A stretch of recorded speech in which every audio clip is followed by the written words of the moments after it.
আগামী শুক্রবার স্বাধীনতা দিবস। তার আগে মালদা জেলা পুলিশের উদ্যোগে জেলা জুড়েই নজরদারি এবং নিরাপত্তা বাড়ানো হয়েছে।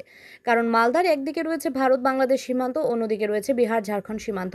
সেদিকে লক্ষ্য রেখেই স্বাধীনতা দিবসের ঠিক আগে জেলার বিভিন্ন প্রান্তে নাকা চেকিং এবং তল্লাশি অভিযান চলছে। ঠিক সেই রকমই বুধবার বিকেলে মালদা জেলা পুলিশের উদ্যোগে মালদা শহরের ফোয়ারা মোড় সহ একাধিক জনবহুল এবং শপিং মলে স্লিপার ডগ এবং বোম স্কোয়াডের কর্মীরা তল্লাশি অভিযান চালান এবং নিরাপত্তার বিষয়টি খতিয়ে দেখেন।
যখন